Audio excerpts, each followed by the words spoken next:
women in the Bible. Actually, 3 disgraced women in the Bible. Now you ask yourself, why were they disgraced, and why would God include 3 disgraced women in the Bible? Sarah, Hannah, and Elizabeth. Well, they were disgraced because, well, they didn't have any children. And in ancient times, it was expected that you should have a family, that you should marry, and that you should have a family. So they felt disgraced among their people. But God has a different message to us along with that. Am I going to talk to you today about being barren? No. Will I mention the word? Yes, I will. Am I going to talk to you about infertility? No. Am I going to maybe mention it? Well, not really, but I will mention the word barren. Or will I talk to you about motherhood? A little bit, but I'm not going to beat you over the head with that. What I am going to talk to you about is, why would God include these 3 women in His Bible to tell us something? Well, it has a lot to do with being content where we are and dealing with life situations at this particular moment. So, we begin with Sarah. This is kind of a review for some of you because, well, some of you have heard of Sarah before. Sarah. What a beautiful woman. She must have been a beautiful baby. When you think about it. So what do you remember about Sarah? Oh, probably beautiful, right? Abraham's wife? Yeah.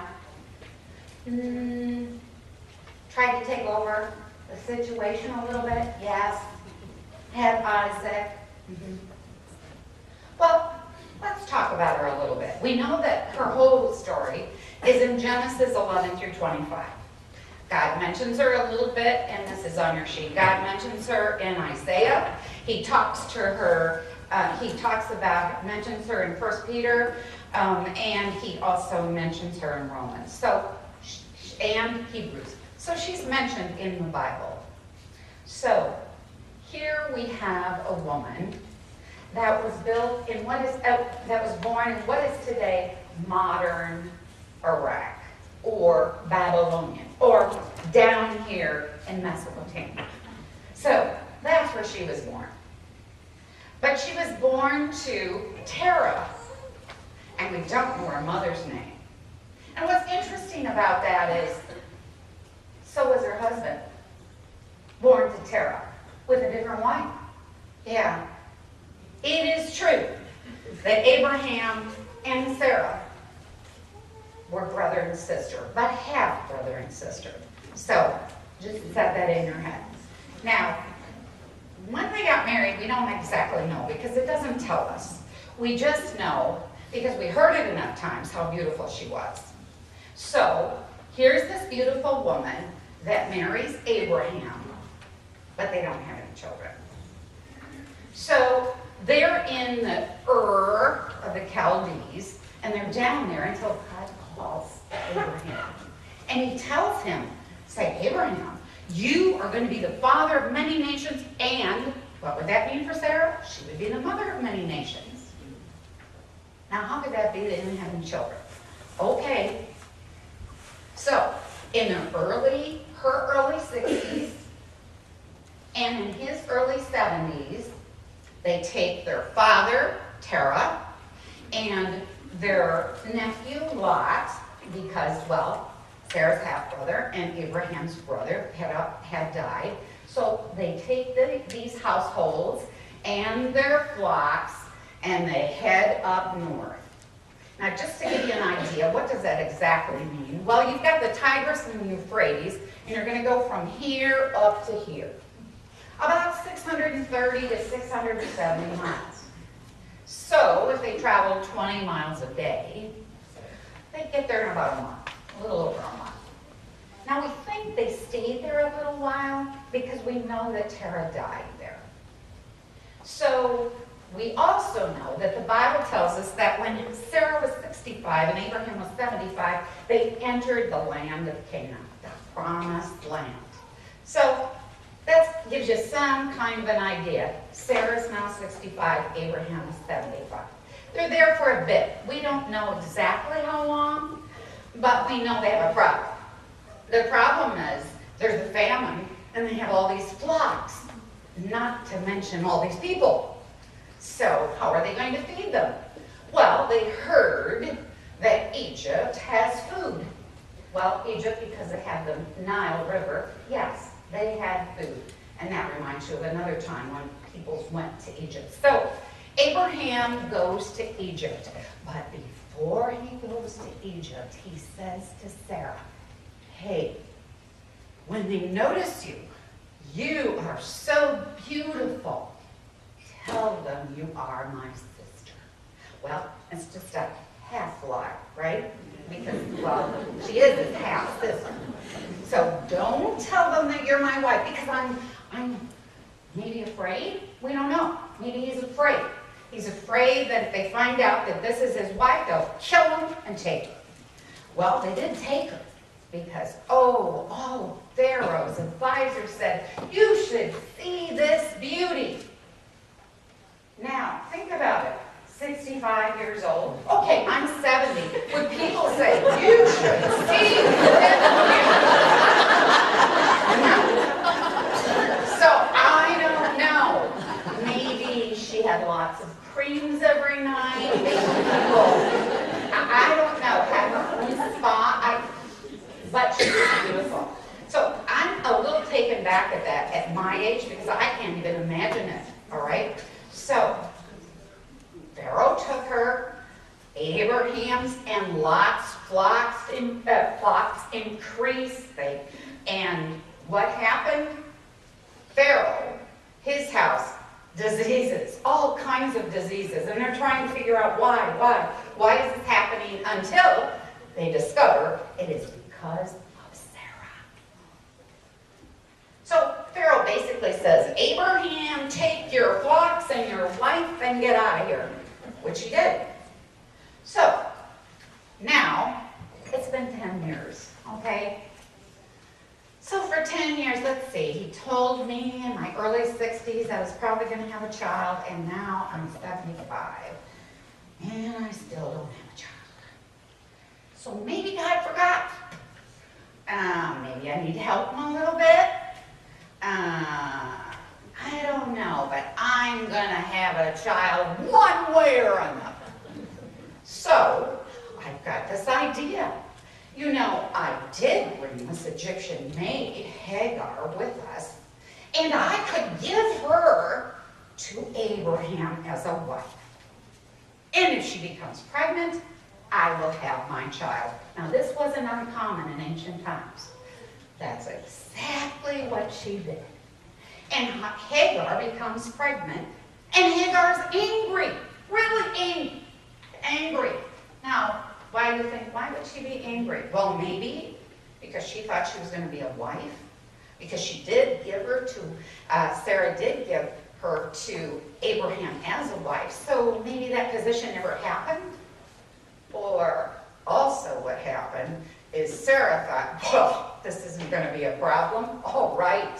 How many of you would give another woman to your husband? Can you imagine it? No, I can't either. Without a little bit of a problem. I don't care how much ancient culture was involved here.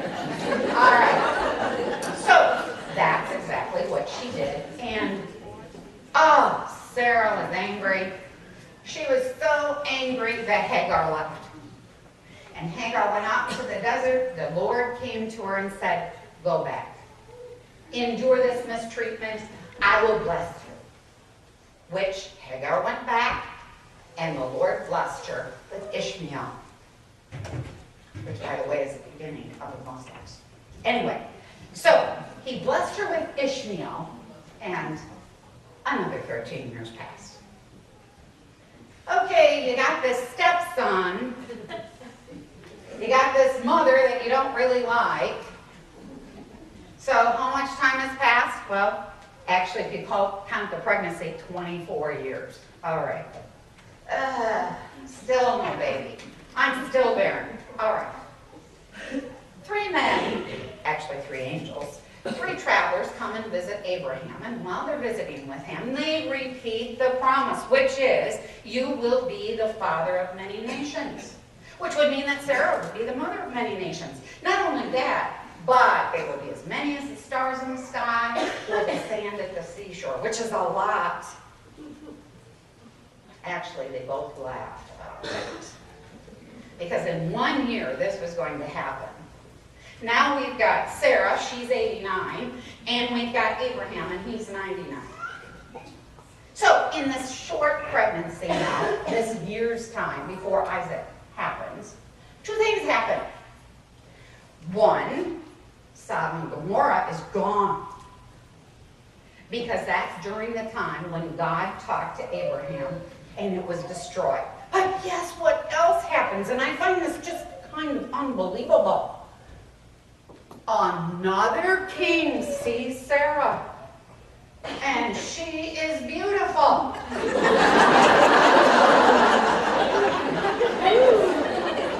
I don't know, but now she's 89 and pregnant. I like to imagine that maybe she's not that big, or I don't know, but God in His mercy, this king Abimelech was so taken with her. So she was with Abimelech for a while, and again, what did Abraham ask her? You're my sister, and that's what I want you to tell him. So she did. Well, Abimelech had all kinds of trouble in his house. Sure enough, it was Sarah that was the problem. So he actually gives things to Abraham and says, come, leave the house, okay? I don't want you in this area where I am anymore. All right. The day finally arrives. Sarah has a baby. Now, this baby, they named Isaac. Now, God has a sense of humor because Isaac means laughter. So, they named him Isaac. Ishmael, about this time, is about 14.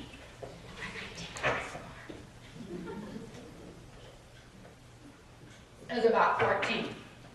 So, everything goes along, well, we think pretty well. But as well as you can have a stepson who's this little kid that everybody is doting over him. And of course, your position has changed since this guy was born. So, at the weaning party, which they have this huge feast, so they figure that they probably nursed their babies 3 or 4 years. So let's just say it's 3 years. And Sarah notices something, like she didn't notice it before. But Ishmael is really mocking and making fun of her son. So what does she do? She talks to Abraham. Get rid of this woman and this kid. Well, Abraham, this is his child, right? But he does just as she asked. And we don't really hear too much about Hagar and Ishmael again. But we do hear about Isaac. Now, you say to yourself, okay, a bit of time has passed. I figure that Isaac had to be, well, 10, 11, 12, something like that. I figure he had to be about that age. Did I just shut myself off? Maybe I should. Okay. No, I don't know what it is. Can you hear me? Oh, yes. Okay. All right. So, now we are going to have to sacrifice Isaac. That's what God asked him to do. Now, does Sarah know about this? I don't know. Did she know about it before? Yeah, they can't hear me. You can't hear me. Okay. Forget the microphone, another one. All right. I'll talk louder. Can you hear me now? No. All right. Did I touch something? Did I? It's turned on. It's turned on. Hot. Okay. What is it? You know what? You know what I touched? Mute.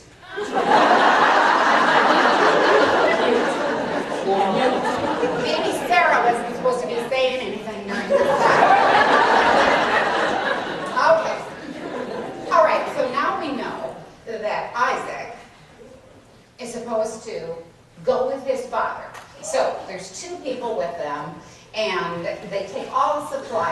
sacrifice. And I figure Isaac has to be 10, 11, 12. Why? Because he has to carry the wood. I can't imagine a 3, 4-year-old carrying the wood, although they might attempt it. But somewhere in there. So Abraham is asked to sacrifice his son, which he does. He goes to the land of Moriah, which is like the area of Jerusalem today. And he gets the whole thing ready, the altar, and he puts the wood on it, and he binds Isaac up, puts him on, and of course we know from the story that God saves him. And the angel says, no, take this ram instead. Now, getting back to Sarah, I wonder if Abraham ever told her about that. Did he tell her about it before? Can you just imagine? What? Or after. Either one. As a woman, I don't know how well I would have actually handled that. Then it jumps to her death. So she died when she was 127. We do know this. We know that Isaac was 37. And we do know that he wasn't married to Rebecca. So she maybe didn't have to compete with anybody. And that's Sarah. Now, what are her strengths and weaknesses when we look at that? Look at my watch, but I don't want to talk too long. All right. What is one of her strengths? Obedience to Abraham, right? Did she not say what he asked her to say? Yes, I am his sister. She was obedient, submissive to him. She was a caring mother because she wanted to get rid of Ishmael when he started teasing her son. So she was caring and protective. So she had some strengths. What were her weaknesses? Thinking she needed to help God with a solution, right? Yeah. Oh, it's just a half one. But yes, she did, didn't she? She did. Because the emphasis was on sister, not on wife. All right. I'm just making sure that, what other thing? Yeah, loyal, obedient. Okay. You have some verses there that you can read to yourself that kind of deal with Sarah and tell us about Sarah. So let's put ourselves in Sarah's place. How well would you do? Okay, you are beautiful. Probably would have won some beauty contests, right?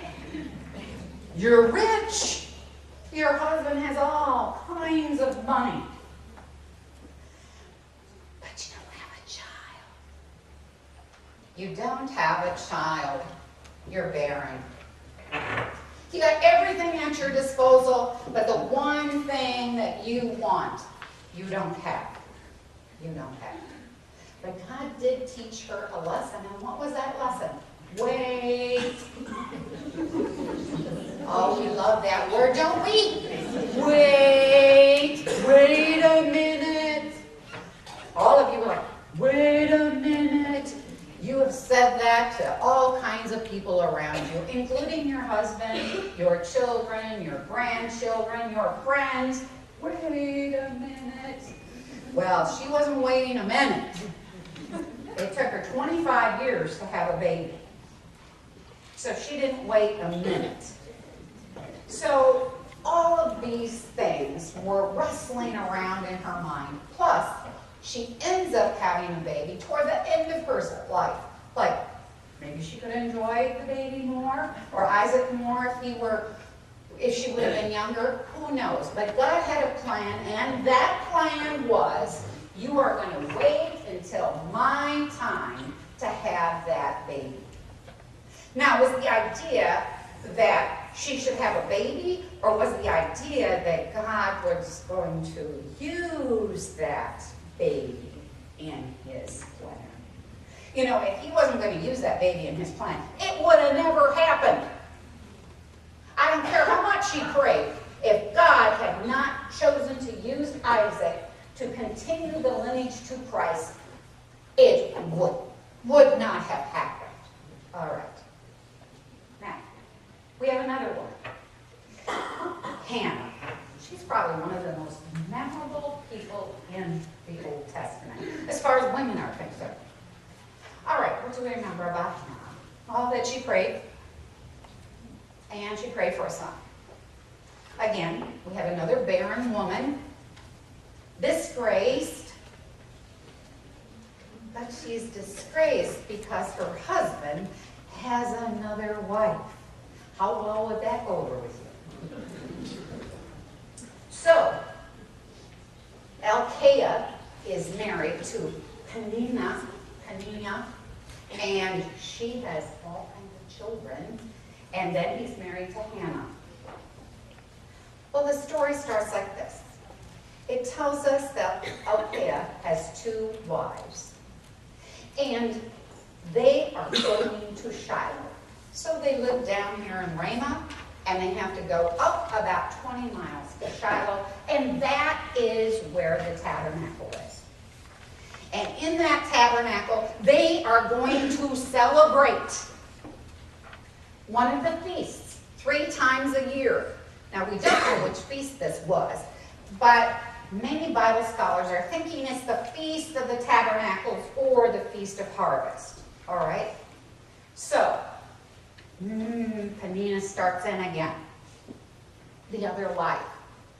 You don't have any children. You don't have any children, to her. Doesn't eat. She gets up, leaves, goes to the tabernacle, and begins praying outside. Now, she's pouring her soul out, but you can only see it on her face. Her lips aren't moving. But Eli, the priest, sees her. He accuses her of being drunk. He says, "Why are you drinking? Put away your wine." And she said, "I'm not drunk. I'm pouring out my soul to God." And he didn't even ask, "What are you asking him?" He didn't even ask her that question. He just said, "May the God of Israel grant you what you're asking." That's all. She left, went back. Everybody, the whole entourage, went back to Ramah. And there, it says God remembered her. Does God forget? No, that isn't what that means. It just means that he knew she was asking for a child, and he gave it to her. But one of those things in that prayer was kind of different. She said, "You know what, God, if you give me a child, I'm going to give him back to you." And you think to yourself, what? Yep, if you give me a child, like the only child, I am going to give him back to you. So God did bless her, and when she weaned Samuel, that's the name she gave him, when she weaned Samuel, then she brought him back to Eli. You know, that was kind of tough. Eli's sons were nasty. They were priests. They were corrupt. They were sleeping with women that were outside the tabernacle, prostituting with them. So here you're going to take your 3-year-old, and you're going to give him to this priest that is a terrible father to his own kids. That really took faith. Then, every year she came back and gave him a little cloak. Every year. So that was kind of her reminder. But once a year is when she saw his baby. But God blessed her, and she had more sons and daughters, it says. So what are her strengths?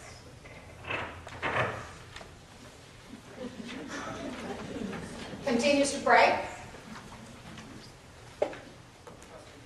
Yep, trusting. She thinks that God can do anything. And what was her weakness? That same thing that you and I sometimes have. Jealousy? Yeah. That woman mentioning things about you that bothers you. And that did get to her because she wept. She didn't eat. So those were her weaknesses. But in spite of that,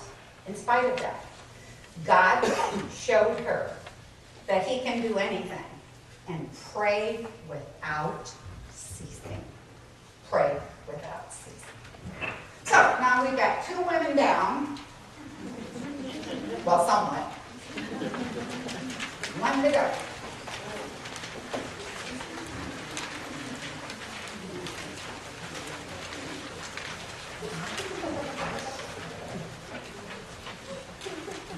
Elizabeth.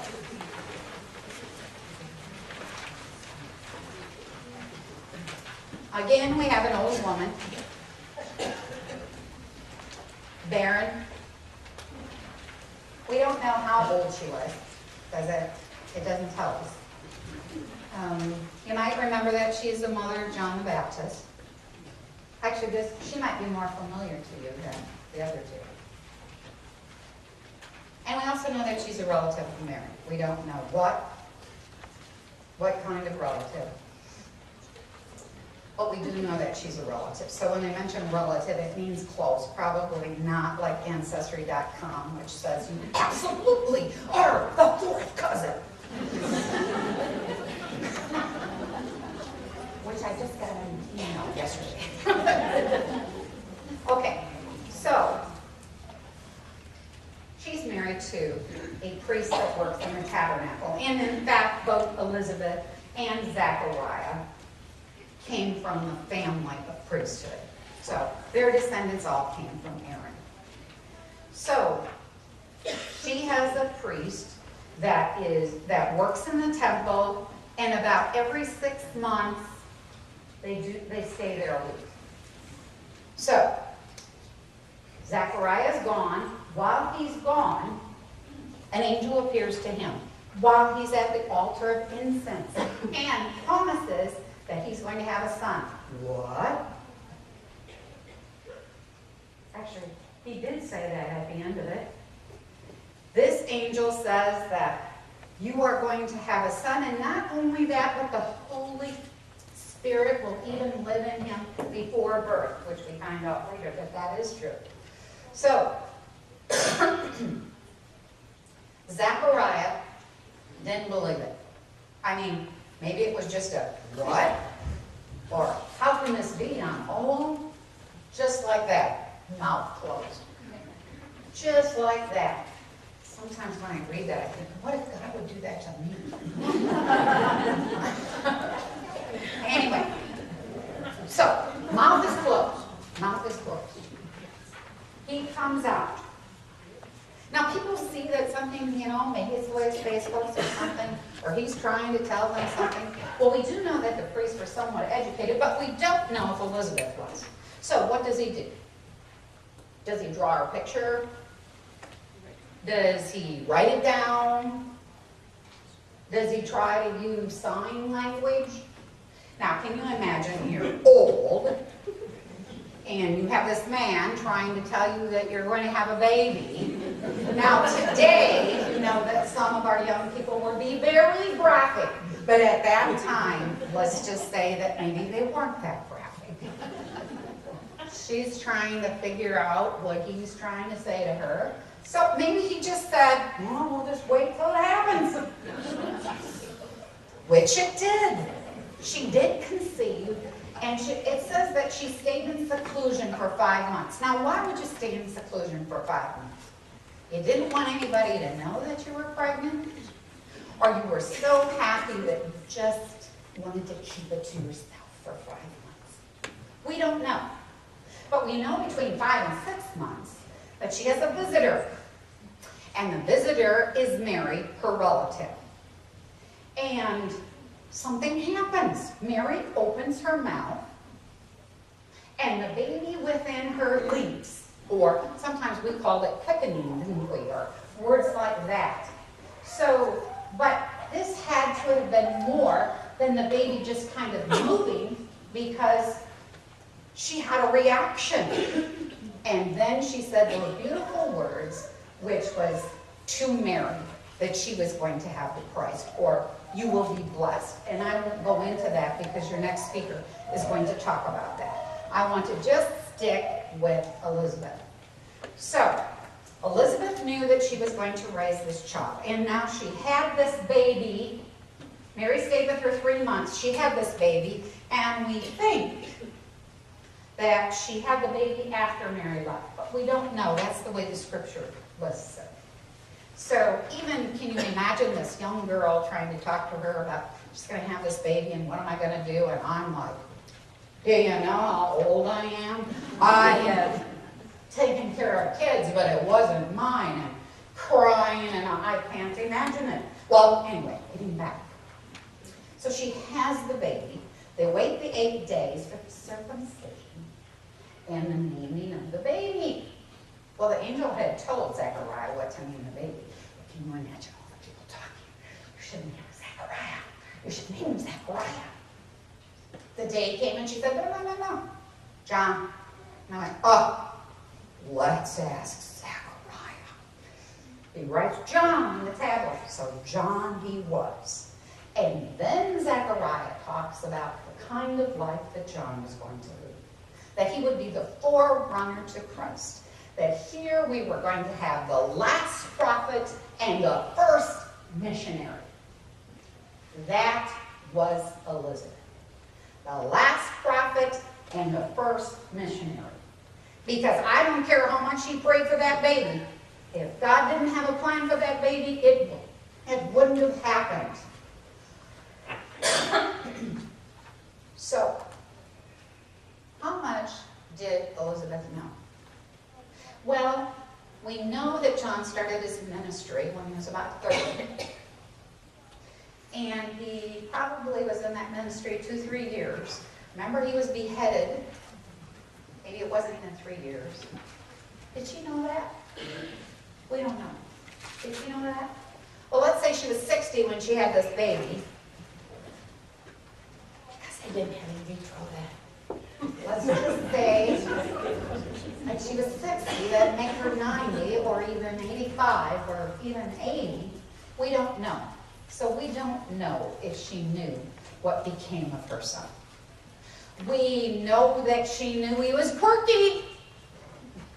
Yep, he wasn't going to have a razor set to his hair, or he drank no wine. We know he was in the desert.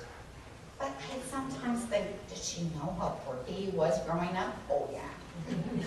I'm sure that some of you know quirky kids. And I'm sure that the people knew he was a bit quirky. But God had something that he was supposed to do. So, here we have, take a drink. Unlike Hannah. All right, let's put ourselves then in Elizabeth's place. Let's look first at, should I just mute myself again? Okay. Let's look at her strengths. It tells us that Elizabeth and Zechariah were God-fearing people, that they obeyed God's commands. And that doesn't mean they weren't sinners. It just means that what God wanted them to do, they followed. Wasn't that a wonderful thing that he said about you?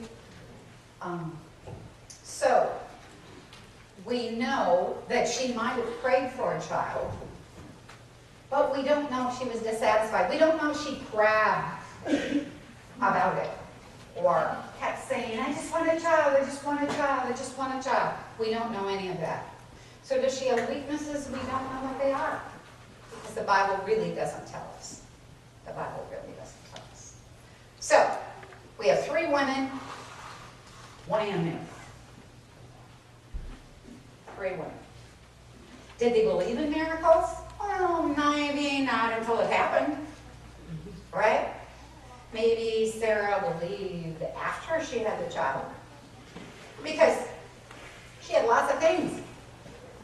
I'm beautiful, I've got money, I don't have a child, I'm not satisfied. Then there's Hannah. My husband tells me, am I not enough for you than 10 sons? I love you more than anything. Was that enough for Hannah? No. She wanted a son and willing to give him back. Elizabeth, we know she probably prayed for a child because it was expected to have a child. She was expected to have a child, but we don't know what she cried out to God. We do know that she was confessing to Mary that Mary was carrying the Son of God. So, let's bring you down to the me on that page. See the me? A common thread. Me, that's you, that's me. Okay. Well, all of this now we're going to look at, so what is life's purpose? What is life's purpose? So, I want you to think about what is your purpose. Like, have you thought about it for a long time? Has somebody asked you? Did you forget about it? Are you still wondering? So, right where it says me, right on your paper, the things that just come to your mind. What do you think your purpose is? Why do you think you're in this world? What is your purpose? Just jot it down. I gotta stop walking.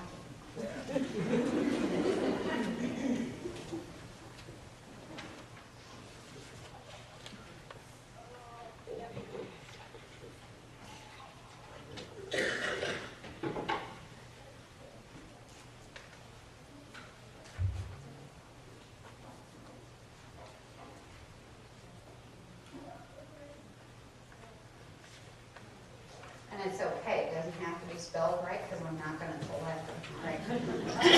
Okay. Hopefully you've got a word or two down. Now, look at that, and then I want you to ask, am I content with that? Am I content with that? So, where does contentment come into all of this? Well, we know this much about contentment, that it's something inside of us, not outside. We know that inside of us is not supposed to be affected at all by the outside, Hannah, but we were. So even though God tells us through Paul in like 1 Timothy 6, he says godliness with contentment is great gain. And then he tells us again a little bit later in that chapter that if I have food and clothing, that's enough, that's all I need. Or he tells us in Philippians, that I've learned that I don't need anything. I am content with what I have. I wish I could say that. Are we content with what we have? Because, let me see. Do you think that age makes a difference in contentment? Do you think like the older people around you are maybe a little bit more content than you are? Or do you think maybe gender? Do you think maybe men are more content than you are?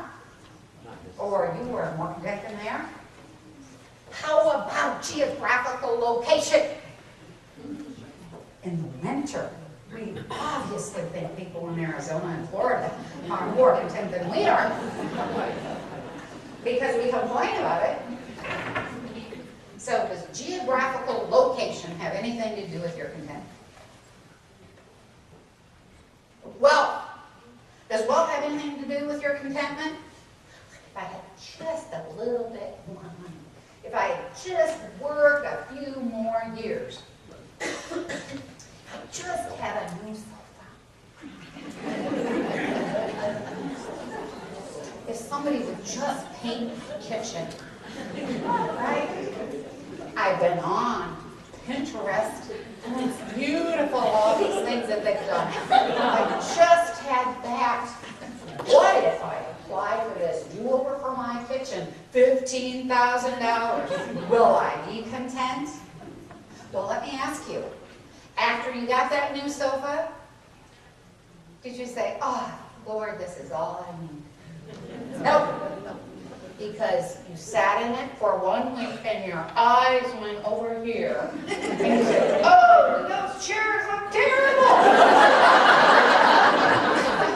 Immediately you wanted to change up something. Right? Yep, immediately. So, you say to me, oh, I'm content. Oh, let's just examine this morning. You got up this morning and you looked in the mirror and you thought, I have got to do something with that hair. I mean, this is what I said. And then I looked and I thought, you know, when we were in Texas in that mall, and that young guy with all these creams said, you know, I could help those dark circles under your eyes. I'd totally forgotten about those dark circles until we brought them up again. So I'm thinking, I do have dark circles under my eyes, right? So you go through all of these rituals and you think, what am I going to wear today? I don't know if I like that. And then you get to the kitchen and you've been dreaming about having whatever, and it's not there.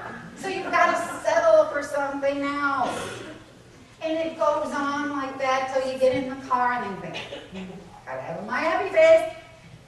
So your day goes like that. In fact, even during the day, then it's, did I accomplish what I wanted to accomplish? Not only that, did everybody else around me do what I wanted them to do? I don't like the temperature. I don't know, I don't like this car. Maybe we should get a different car. My house, what is wrong with my house? I wish we were all on one level. Or, I wish we didn't have one level. I wish we had 2 levels, because then the bedrooms could be upstairs and nobody would see. I mean, it just goes on and on, doesn't it? If it isn't that, it's your way. And if it isn't your way, because you have been exercising, it is everybody else in your family.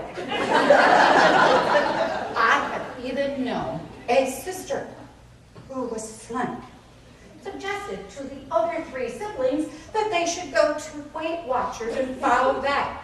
Like they didn't know what she was saying. Right? These things happen. Or maybe it's your birthday party. Oh, your birthday party. 140, are they going to do something? Well, I know of one case where during the week, yes, her friends from Bible study took her to lunch, and then her exercise people had something for her. They went out at night. Her children made her something. Her husband took her out to dinner, and now it's the day of her birthday. She's mad. Her husband didn't have a party.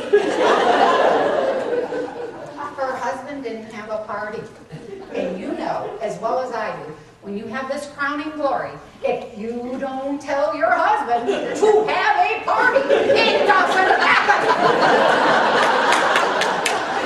They don't read your mind. In anything. Even if you sort of suggest, come right out and say, and then it might happen. So there's all kinds of things that have happened to you in the last 24 hours. All kinds of things. And in fact, as you're examining yourself, I'm going to have you think about some of these. You know, I'm on Facebook, and I just hear about a lot of drinking wine. I don't know about you, but I do. They're saying, oh, I just need a glass of wine. So, are you drinking too much wine, or are you actually maybe talking about it too much? I'm asking you. Think about it. Maybe you're reading too much. Oh, what an escape, huh? It is a beautiful escape. But I'm reading this for book club. And my husband says to me, why would anybody be told what they should read? Me, I like to be in book club, right? So, are you on your cell phone too much? Like, some of you have been texting right now because, wow, this lady is so long, and you're texting too much. email. I mean, let me tell you, the world changes while you're in here for this few minutes, right? And you gotta know what happened. I'm just like the rest of you. I actually turned my phone off so I wouldn't hear this little ringing. So, oh, do you play games maybe too much? Well, I'll tell you, when I first went on Facebook, Farmville, when all of my vegetables and everything were always wilted, I thought, I gotta get away from this. Okay, I did. I was proud of myself. Then somebody asked me to do Candy Crush, and I did Candy Crush, and I was, whoa, this is controlling my life. I quit that. So, what am I doing right now? I have to say, trivia crack.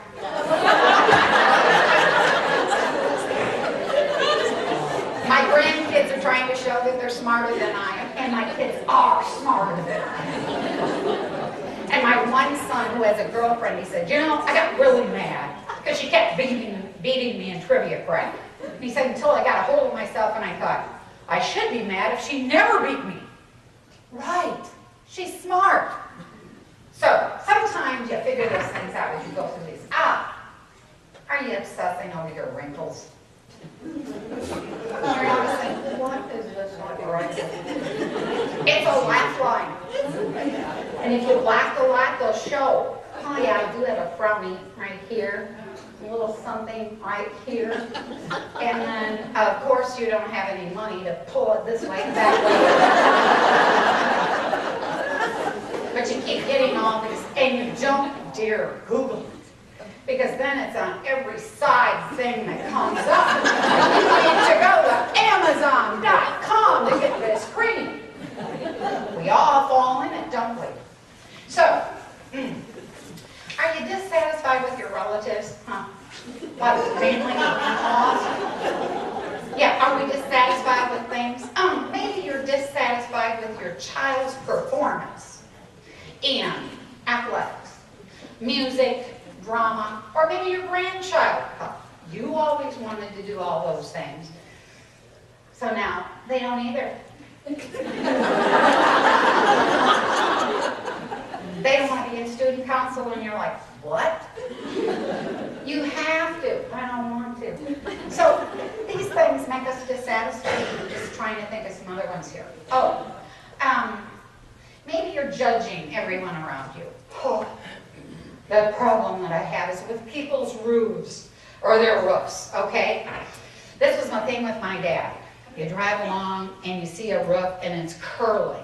And I say to my husband, don't they know they should get a new roof? And he said, it's their problem, Colleen, not yours.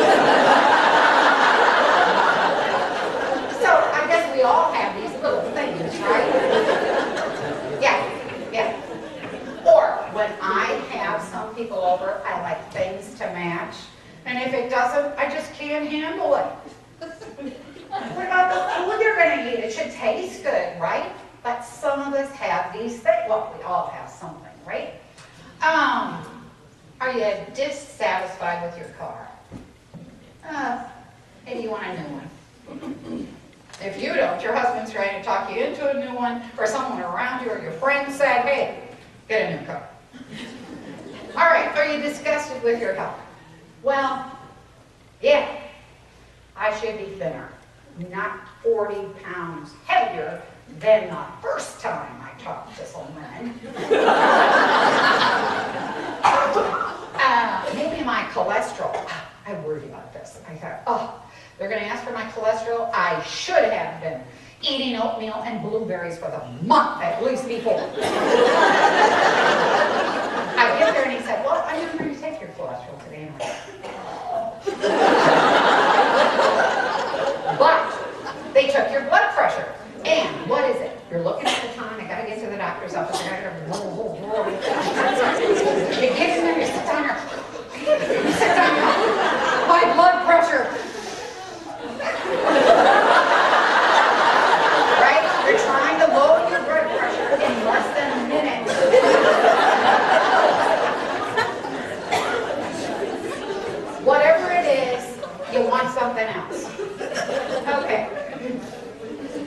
I did talk about, what about a kid's birthday party? Whoa, have these gone big time. These kids are getting Pinterest birthday parties. I mean, 2 years old.